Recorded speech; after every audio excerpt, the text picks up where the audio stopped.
सुनो जी, मुझे तो शीतल की बड़ी फिक्र रहती है। उसका ध्यान तो बस घर के बाहर दोस्तों के साथ घूमने फिरने में ही रहता है। उसे कुछ बोलो तो एक नहीं सुनती। मैं तो कहती हूँ इसकी जल्दी शादी वादी करवा दो, वरना लड़की हाथ से निकल जाएगी। तुमसे ज़्यादा चिंता है मुझे शीतल की शादी की। कल ही वो रामपुर वाले मौसा जी को फ़ोन भी किया था। बता रहे थे एक लड़का है नज़र में। उनका अपना घर है और लड़का भी अच्छा है। अरे तो फिर बस बात चलाओ ना, एक बार देखे तो सही लड़का और घर बार कैसा है।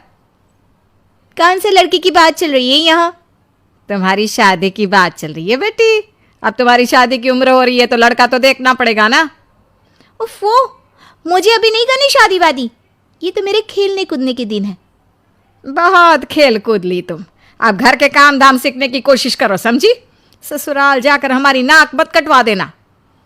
सब्जी काटनी तो आती नहीं इसको, तो नाक ही कटवाएगी। अरे मैं इसे शादी तक अच्छे से सब सिखा दूंगी। आप तो बस उस लड़के से इसकी शादी की बात चलवाओ। कुछ दिनों बाद कुणाल और उसकी माँ शीतल को देखने घर आते हैं। कुणाल दिखने में बड़ा ही स्मार्ट होता है। शीतल तो उसे देखती ही रह जाती है। देखो जी, हमारी कोई डिमांड तो है नहीं, बस हम चाहते हैं कि लड़की घरेलू हो, घर के सारे कामकाज संभाल ले। अब आपके परिवार में तो बस 3 ही लोग हैं, पर हमारा तो खूब भरा पूरा परिवार है। बाकी हमें लड़की के घूमने फिरने दोस्तों से मिलने से कोई दिक्कत नहीं है।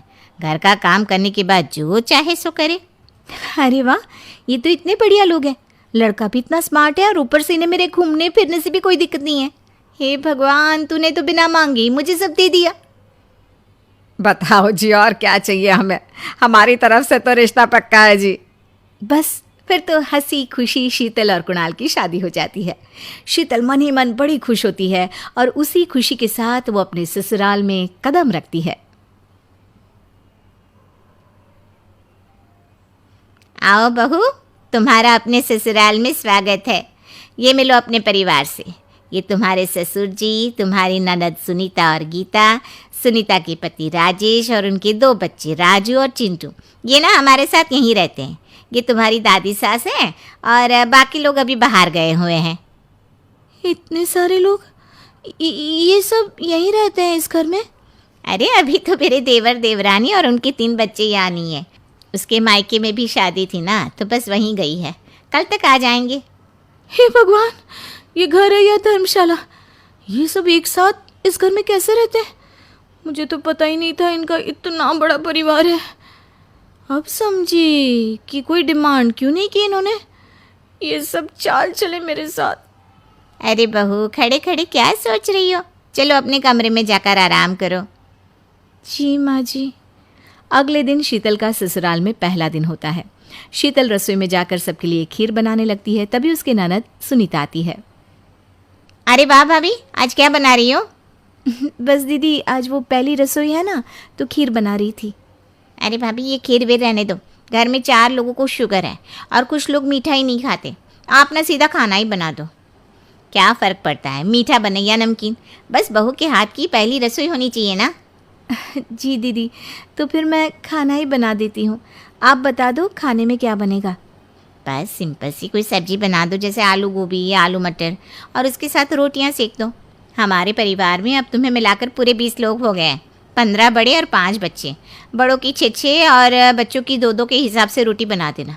चलो मैं चलती हूँ, सब देख लेना। हाँ, बड़ों की 6-6 रोटी मतलब कि 15 लोगों की 90 रोटियाँ, और बच्चों की 2-2 रोटी मतलब 5 बच्चों की 10 रोटियाँ।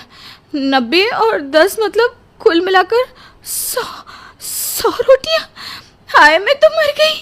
100 रोटी अकेले कैसे बनाऊंगी? माँ, ये तुमने मेरी शादी कहाँ कर दी? शादी से पहले तो मैंने कभी 4 रोटी से ज़्यादा नहीं बनाई। शीतल एक बड़ी सी परात में 100 लोगों के हिसाब से आटा निकालती है और उसे गूंथना शुरू करती है। आटा गूंथते गूंथते शीतल के पसीने छूट जाते हैं। उसके बाद बारी आती है रोटी बनाने की। शीतल एक एक करके रोटी बनाना शुरू करती है और 10 रोटी बनाते ही अपनी कमर पकड़ लेती है। हाय, मैं मर गई। मेरी कमर टूट गई खड़े खड़े, और ऊपर से इतनी गर्मी। मैं 100 रोटियाँ कैसे बनाऊंगी? अरे भाभी, सब बाहर रोटियों का इंतज़ार कर रहे हैं। ज़रा जल्दी जल्दी रोटी सेक दो।